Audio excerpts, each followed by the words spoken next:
Hey, people, I hate these two over here. We got this one. Alright, I'm Cod. Cod Gentleman Rush. This is Villager Extreme. Yo. This is Little Johnny 041. And this is Powerbox Gaming, and we're going to be doing something.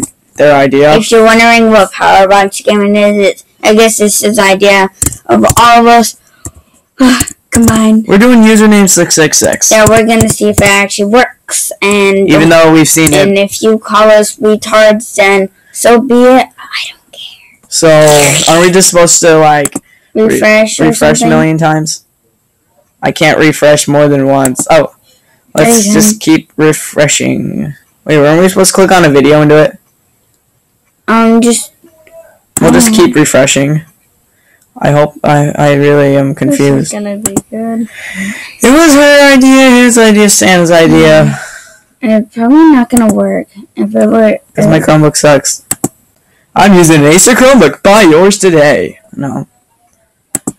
It's probably not gonna work, or the teachers might be like, "What the motherfucker's doing?" I'll be like, Let's try this. Let's go username 666.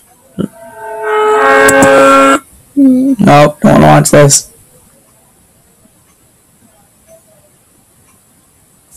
Turn the audio down a little. You can still hear my wonderful voice, right? No, don't like that. Don't like that at all. I'm scared. Oh, we did this all wrong, ladies and gentlemen. Yeah, no, I was just gonna say. 666. Yay! Oh crap, we're scared. Run for the hills. I think it was like refresh.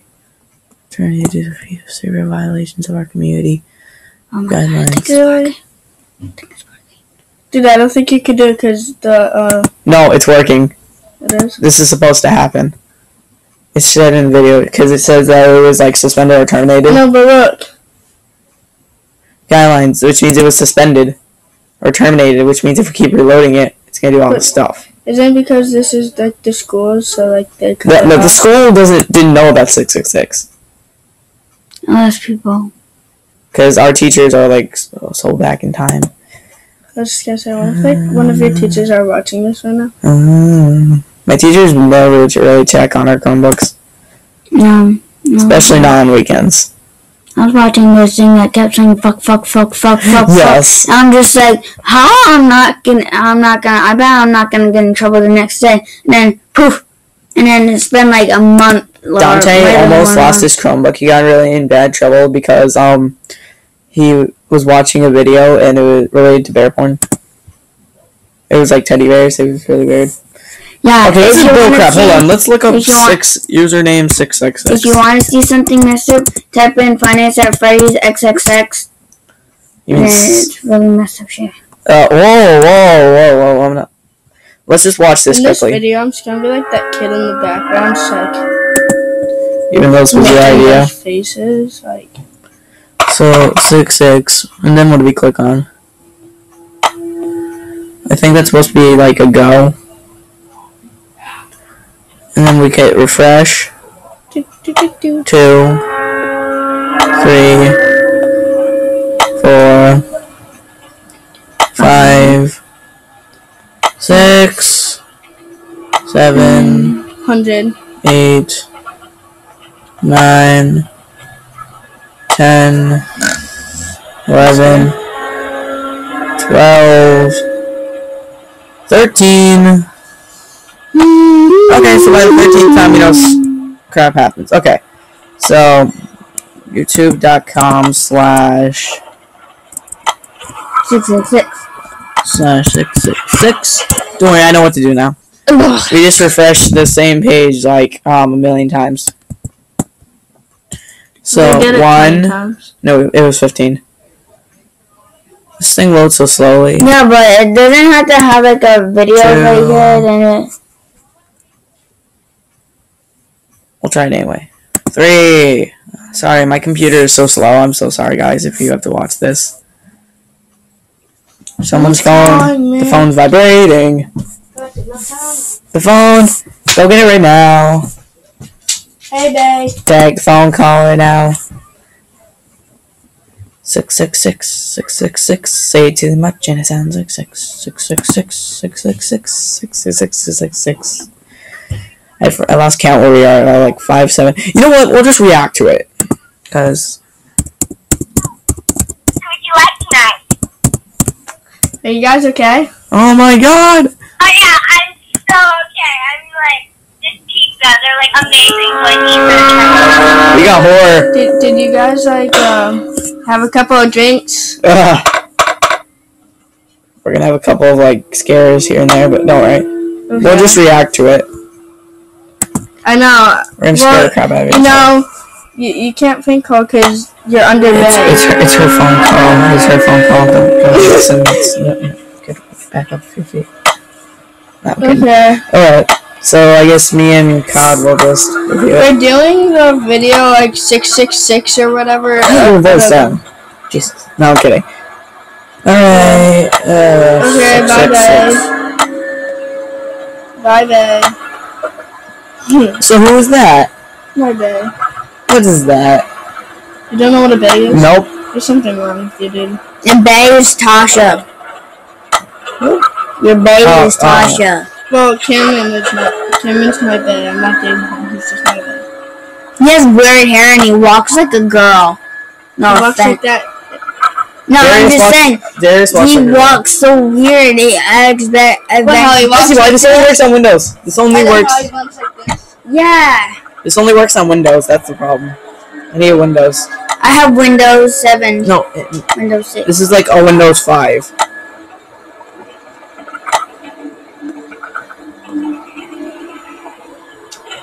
You wanna try on Danny's computer? You can go get and try, but that's a Windows 8, but we can try anyway. It is? Yeah. Same as my dad's, but you can go and try. Oh. You want to? Go right ahead. Yeah, no one's stopping you. More like you. You can try. Yeah, I'm always trying all that kind of stuff. Epilepsy alert. D. I guess he really wants to D. No, that's funny. So this is the first video on Powerbox. That's nice. Death.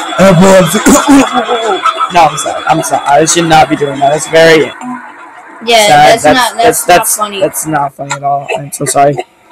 Sorry for anyone who has bad epilepsy or is really scared easily. Do not watch this video. I'm getting scared myself. No, I'm kidding. But this guy's trying hard to get out of here. Beauty. Yeah, hand like comes out. Yeah, the hand's weird. And then the girl Out of the screen? Yeah, like the face comes out. Yeah, and the girl looks at her. Yeah, just watch quietly.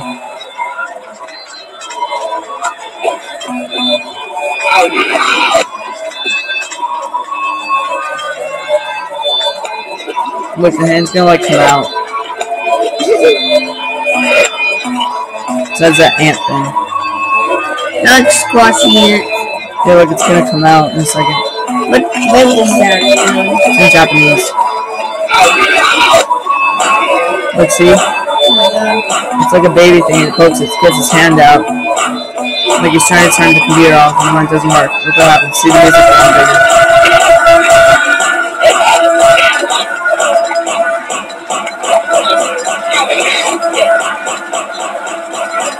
Stop moving the camera, stupid!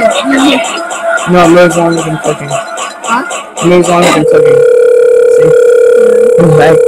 That gave me a jump scare. I didn't like scream or anything. That was a jump scare for me. Hey! Ronald McDonald's house. Alright, Yes, this is a Creepypasta weekend. Let's do this. Ronald McDonald. Oh, that is really I'm sure you've heard of the Ronald McDonald House Charity. Creepypasta They provide housing weekend. for families of sick kids when they're in the hospital. Seems pretty innocent, right? No. Well, there's another side to the charity. Yeah, no. There's no another shit. type of Ronald McDonald House, one that not many people know about. It's a murder There's house. one No, in it's most big Creepypasta. cities. You won't find it by looking for it. It doesn't have an address. It doesn't even have a sign above the door.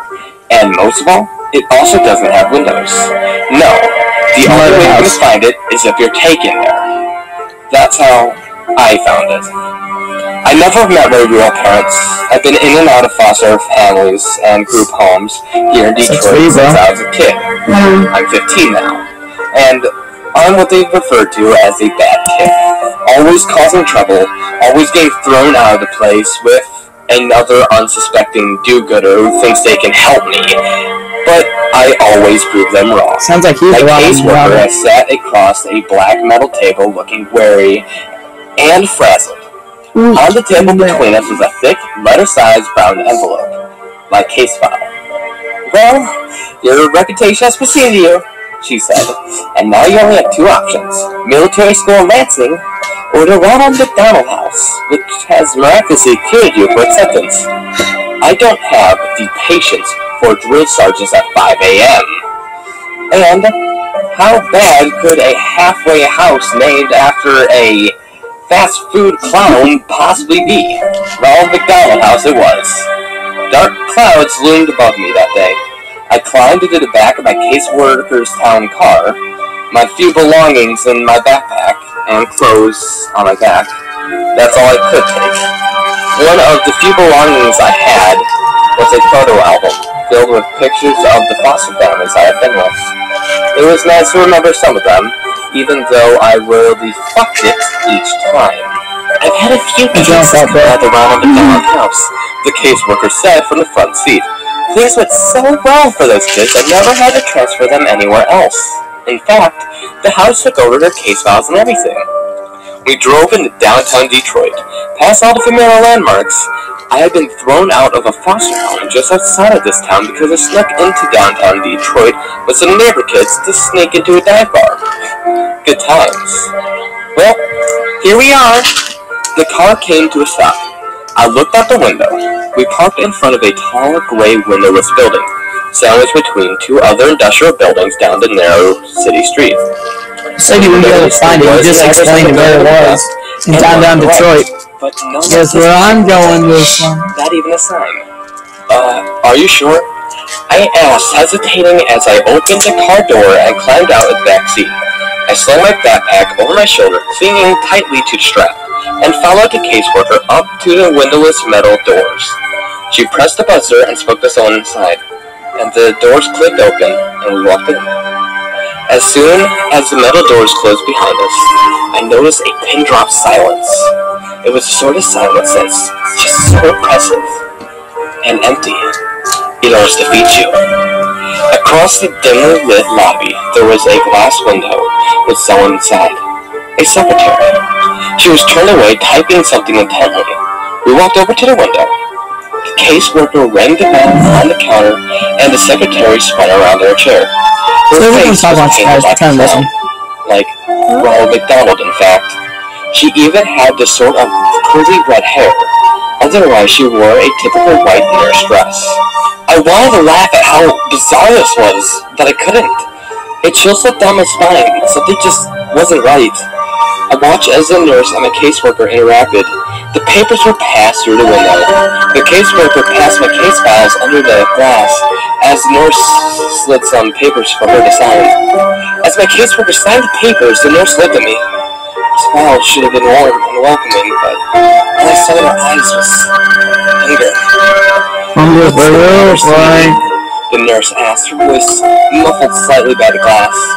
Afraid of clouds? I looked into her hungry eyes. There was a malicious glint as she laughed. My caseworker laughed too, obviously, and said, Now, don't overreact. You'd hate military school. Besides, this would be good for you. You say that, you just want to eat him. The clown nurse said, This will be good for you. Before I could object, I heard a slam behind me. I spun around to see who opened the door in the far corner lobby. To the left of front desk window. There was no one there. Just light flooded from the door. Then the creeping shadows, shrill echoing laughter, and growing shadows along the outside door. Said the caseworker. Here comes the welcoming committee. As I stood in horror, clutching the strap of my backpack, my caseworker patted me on the shoulder for the last time. Don't worry, honey. It'll be different this time. Yeah, you feel right at home. promise. She turned to leave. I felt a bile churning in my stomach. No, I said desperately. You can't leave me here. Oh, no, I've got to get going. I never did like clowns. And with that, she left. The metal door slammed behind her, and I was alone. I faced the open doorway by the front desk again. The shadows had almost entered the room, and the piercing laughter filled the lobby with sound. I ran for the doors and pounded and yanked and pushed and screamed. Screamed for help. Screamed for my caseworker. Screamed for anyone, please God! I turned to the nurse behind the glass and she was smiling at me again. And then they entered, laughing all the while. A whole group of laughing nurses with clown faces and red hair. Some male, some female. But all with the same terrifying Ronald McDonald makeup. And in the lobby, I could see the glint of metal tools in their hands. Coming up the rear was a pair of clown nurses rolling a metal table, complete with restraints. Hey, get the fuck away from me! I screamed. I pounded against the metal doors again. Let me out of here! They surrounded me, grabbing me as I thrashed, screamed, and tried to tear myself away, laughing as I kicked and squirmed. They slammed onto the rolling table and strapped me down. I looked around wildly. I was surrounded. Let me go! I screamed, twisting and turning and pulling at the restraints. They rolled me through the open doorway and down a seemingly endless white hallway. They laughed and laughed. They waved their shiny scalpels and razors and needles mere inches from my face just to make me flinch and scream. This made them laugh even harder. The last thing I remember, before one of them finally injected me, was hands, gloved fingers prodding the inside of my mouth and pulling the sides of my mouth, distorting my screams and forcing an unnatural grin onto my teeth. Oh my God! This is going to McDonald's. Jacob's just like, I'm going to McDonald's. Oh my God! This is the wrong McDonald house. Speaking the words. We love to see you smile. I don't. This is like Jeff the Killer and Joker put together. Seemed to wrap up and wind down like a dying record player. There goes my weekend, right out the window. I opened my eyes. I was blinded by the bright lights above, shining in my groggy eyes from the fluorescent bulbs. I turned to my side and looked around. A cell. Tall white walls, covered in stretch marks and stains, small drain in the corner of my floor, a toilet perhaps. A door with no windows, and on the floor by the door, a backpack. I tried to sit up. My body ached. The moment I sat upright, my vision started spinning and I started to wonder what they drugged me up with. I realized I was shivering. I looked down and I wasn't wearing my own clothes anymore. I was wearing a dirty, ripped hospital gown, bright yellow with the pattern of Ronald McDonald's heads all over, and nothing underneath. I heard faint, muffled screams from somewhere in the building. It sounded like screaming. I tried to stand, but I couldn't keep my balance. My vision was beginning to stabilize, but my body felt like rubber. I sank to my knees and crawled over to my backpack. But before I got there, I tried to open the door. As expected, it was locked. I slumped onto the floor beside my backpack and unzipped it. All that remained inside was an old photo album. They had taken my notebook and pens and my cell phone. Of course they did. I rarely opened a photo album, but a set of photos that had been there. Photos of myself with my previous foster families. Photos where I had attempted to look happy and hopeful even though I knew I wouldn't be there for long. Still, those photos, they looked like crime scene photos. And in each one I recognized one of my former foster families brutally murdered and covered in blood. My heart raced and my stomach churned. I began to turn the pages quicker and quicker. Each page was like a new photo, a new family, a new carnage. I recognized their faces inside the homes. I have lived with all these people.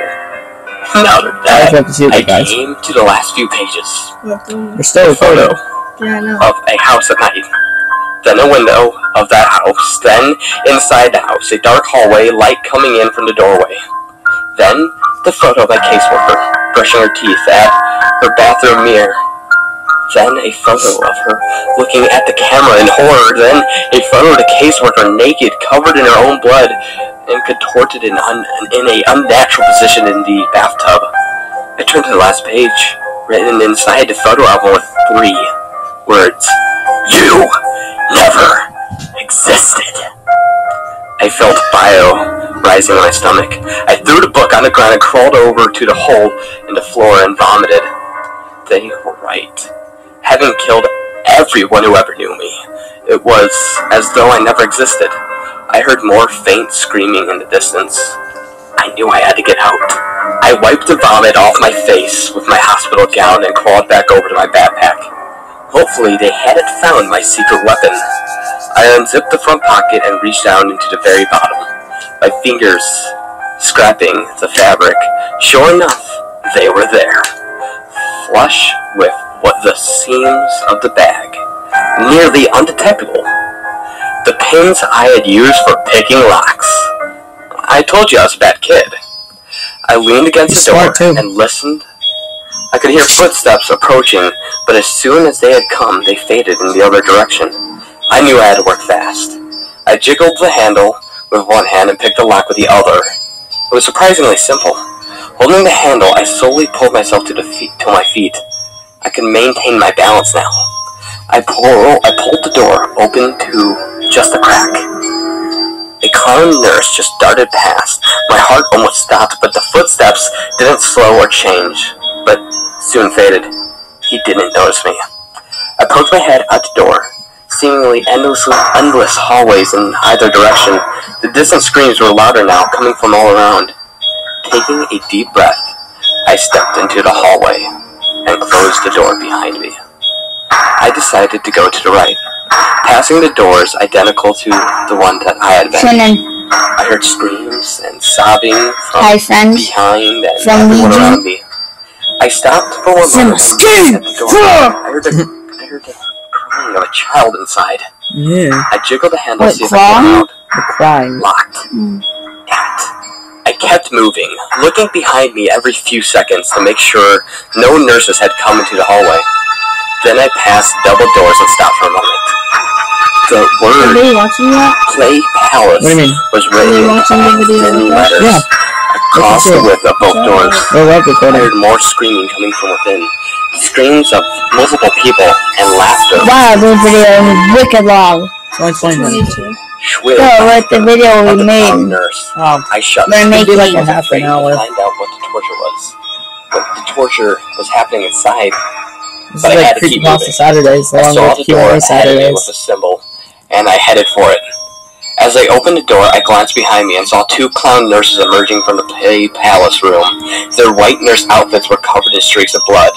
I quickly shut myself into the stairwell, hoping they hadn't noticed me. The stairwell was dimly lit, the cement walls with rusty railings. I looked behind the door. It just closed. There was a red number 5 on the door. I must be on the 5th floor, so I decided to get to ground level.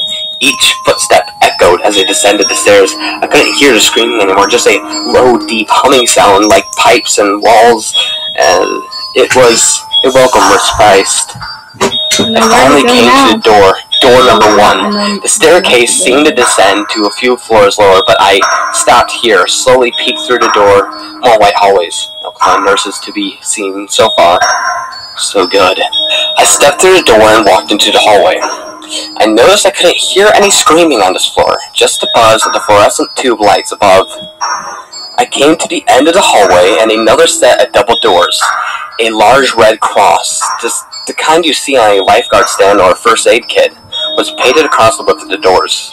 I pressed my ear to the door. All I heard was a slow, rhythmic pulse, like a machine at work, and faintly a beeping sound, like you'd hear in a hospital room. I knew I should have opened the door. I knew this wasn't an exit. I knew I should have kept looking, but I had to see. I turned the handle.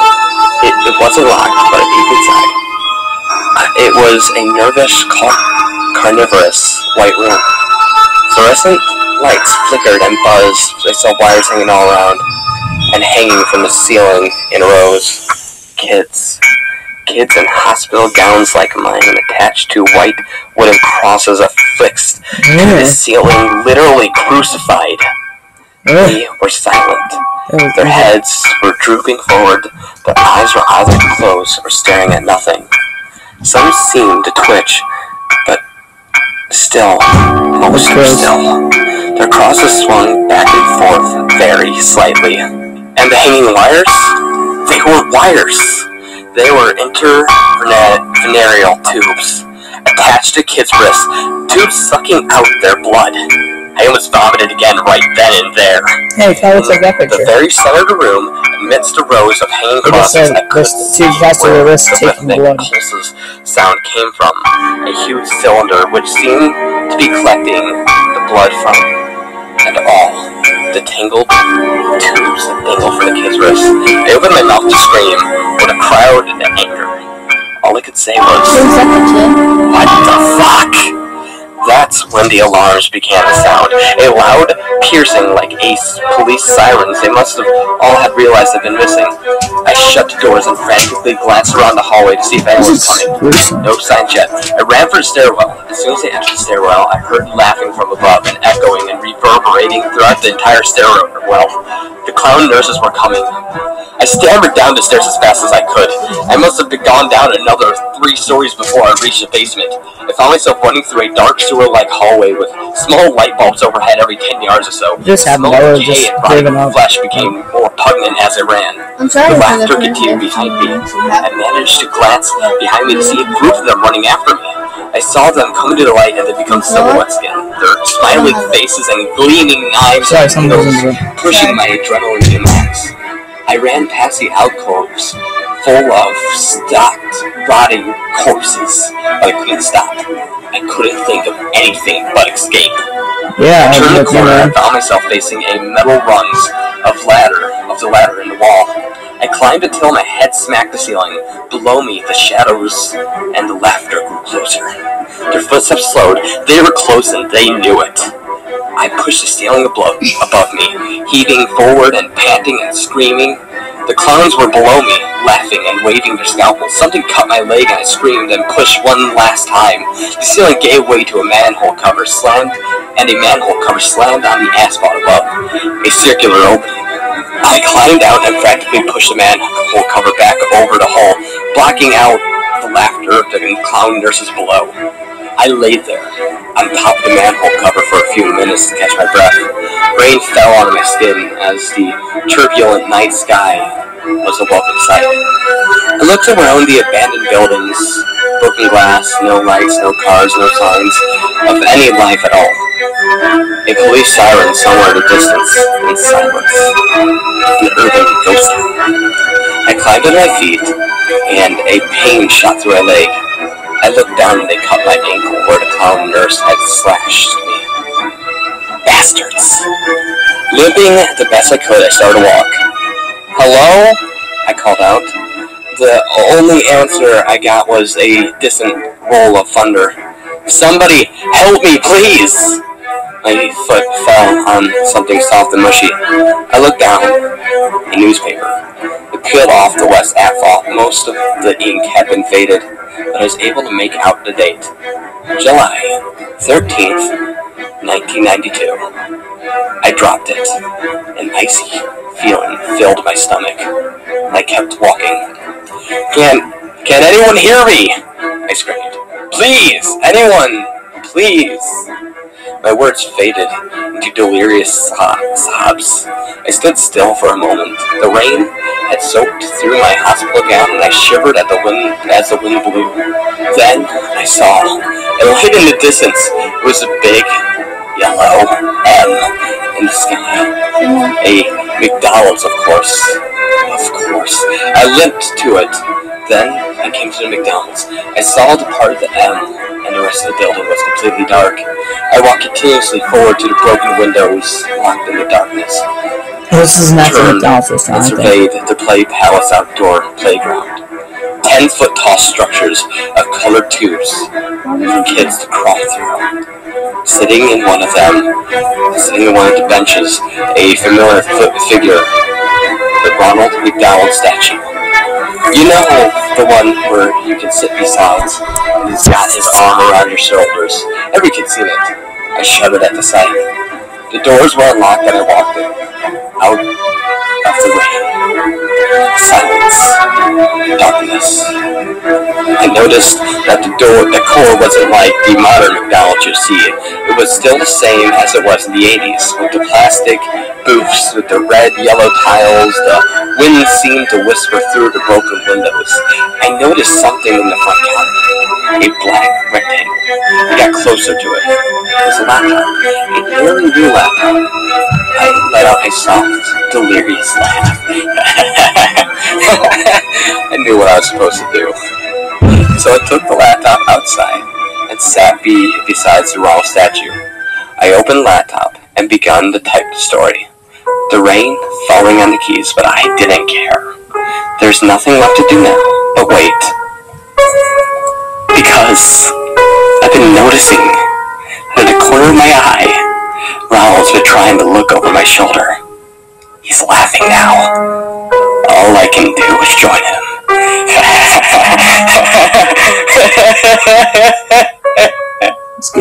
This guy's insane. I feel bad for him.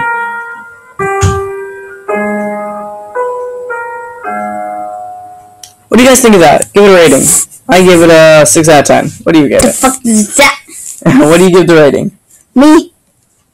I'll give it like a 1 because that's kind of creepy to fuck out. Alright, wait, I gotta read these, but it says, right, there's, it just says, abandoned by Disney. It just says Creepypastas, The Devil Game Creepypasta, Barney the Dinosaur, The House with Painted Doors, oh, that's nice, 30 Creepypastas, Truth Behind SpongeBob SquarePants, The Strangest Security Tip Ever, Seen by Mr. Creepypasta, I saw that one, Ronald McDonald House. We just saw that. Yeah, we literally just saw that.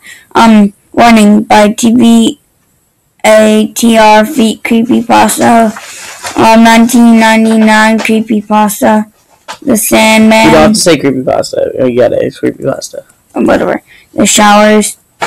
Ooh, don't drop this up, kids. I want to show you guys. I want to do the Truth Behind SpongeBob. Hold on. While we were listening to that video, I was texting someone and their power ran out, and so he wanted something to go and do, so he's going to McDonald's. And then as we were watching that, he was like, I'm going to McDonald's. So it was creepy. Well, I think we're going to end this Creepypasta day here. If you liked the video, please like and subscribe. And this was Cod, this was Little Johnny, this was Villager, and we will see you guys in another video. Bye-bye! Bye!